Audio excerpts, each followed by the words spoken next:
Hey guys, T-Beeves here. I just kind of wanted to go over the ESO character sheet abilities and skills here, so you guys who haven't had a chance to play or didn't get a beta invite is kind of seeing how it's working. So this is my Sorcerer. I got a Dragon Knight here with this giant two-handed base. Didn't play him much, but let's take a look here. So each time you go up a level, you get an attribute point. There are 3 attributes to spend that point into, and you also get 1 skill point. And there are lots of opportunities to earn skill points in the game, which really leads to you actually want to do a lot of questing, because you don't know which quest will have a skill point reward and which one doesn't until somebody puts a guide or something, so you can be a skill point hoarder. And also sky shards. So this is my skill screen here while I'm thinking about it. Sky shards are a collectible in the world. It's just going to be like this holy beam of light you'll see randomly throughout the map. But if you can get 3 sky shards, you actually get a skill point. So it's something you definitely always want to keep your eye out for. And skill points, somehow in PvP you get skill points. Don't really know how that works, but I did PvP for like an hour, and then when I brought my skill sheet back up, I had 2 skill points. I don't know if they were a quest reward or if they're just rewarded for killing people or what, I don't know. Let's go back to the character sheet here. So like I was saying, you go up a level, you get 1 attribute point, and just magicka, mana. This just says it determines how many spells you can cast and how effective those spells are. But putting a point in magicka here, I've never noticed spell damage or spell crit or anything go up, so I don't really know exactly sure how that additional damage is determined. Let's try it here though. But yeah, I get plus 10 magicka and everything else seems to stay the same. And then health and stamina, those are pretty self-explanatory. Here in your character sheet, you can see your active boons and all that good stuff. But here on the skills, I kind of want to explain this. So I think it's level 5. I could be wrong, but when you get a skill to level 5, and your skills will level up just from the amount of using them, how often you use them. And once they get to level 5, you get the ability to morph the skill with one of your skill points, at which point the skill will, it'll morph into a different skill.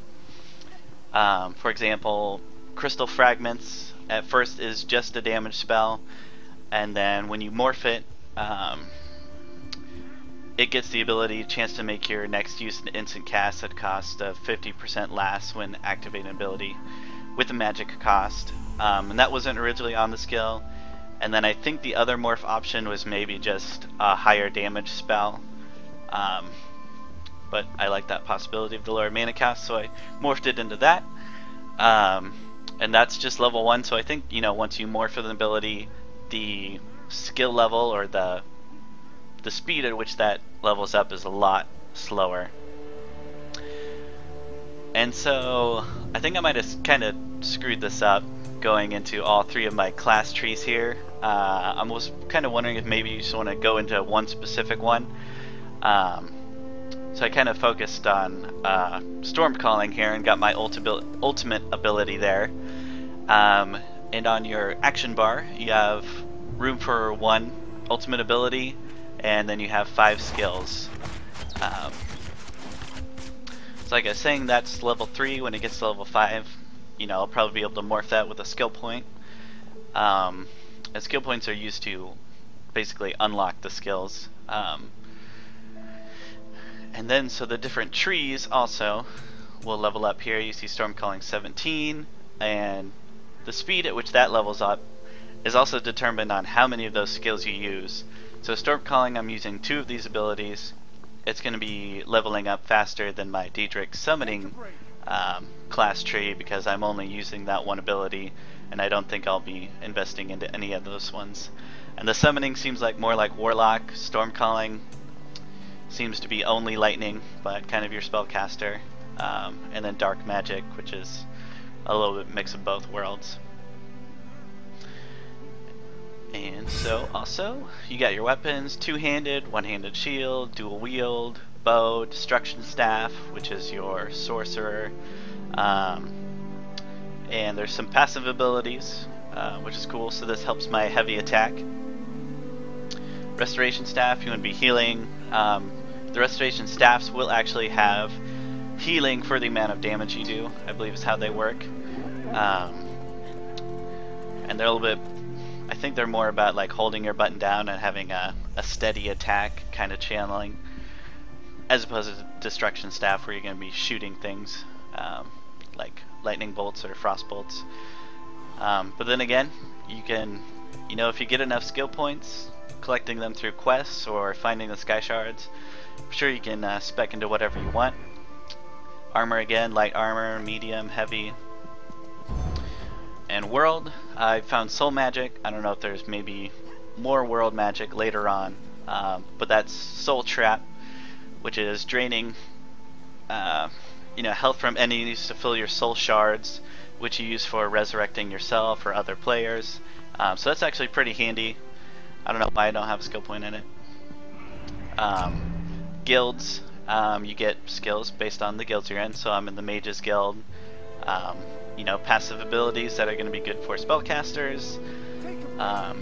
Undaunted is some faction, not really sure what that came from. Might have to do with PvP. And speaking of PvP, the Alliance War, you got your Assault and Support. So these are going to be more PvP helping skills. And level 2, just how much you participate in PvP, I'm pretty sure, because I did it for like an hour and got to level 2. Also, while I was PvPing, I got 2 random skill points. Not sure how I achieved them, but when PvP was over and I checked my character sheet, there were 2 skill points. So that might be a good way to get skill points, but once we figure out how that works. Of course, your racial skills, high elves are very, sorcerer, spellclass oriented. The passive with the destruction staff skill line, which I have that passibility, but I haven't really used any skills there, so that's probably stupid. And then at level 15 you actually get a second action bar that you can switch between. So you have your 5 skills in your ultimate, but then you can have another set of 5 skills when you swap your weapon, and I'm pretty sure you can do that in combat on the fly. And then crafting is again open: alchemy, blacksmithing, clothing, enchanting, provisioning, woodworking, which is bows and staffs. Blacksmithing is, for your metal swords and maces, whatnot. Clothing, obviously, cloth and linen.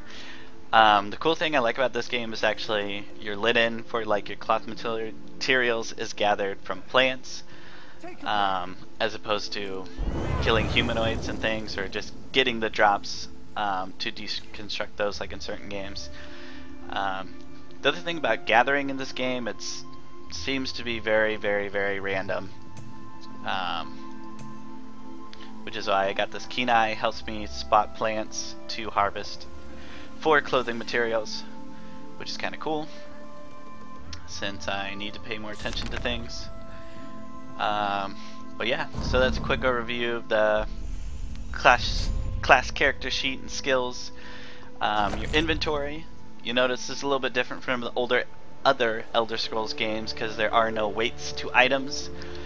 The weight doesn't matter, but your inventory space will be a specific number. Your inventory starts at 50, and then you can visit someone in one of the towns who will expand your inventory for a fee. I think the first one's 400 gold, and the second one's 2,000 gold, and I'm assuming it just goes in increments of 10. And your first mount is 17,000 gold, which is a lot. So I'm not sure at what level you're supposed to really be getting one. And your inventory is broken down into all these cool things to help you find items faster. So yeah, quick overview on that. Get your giant map. And Weeee shrines, I think they were in Skyrim, but you know, you can just pretty much use them to instant teleport. I think I'm still in the PvP area, which is kind of weird. And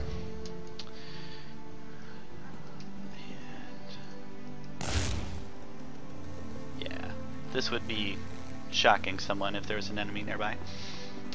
But yeah, thanks for watching. I hope you learned a little bit something if you didn't get to play ESO over any of the beta.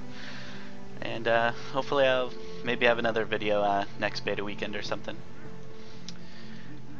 But yeah.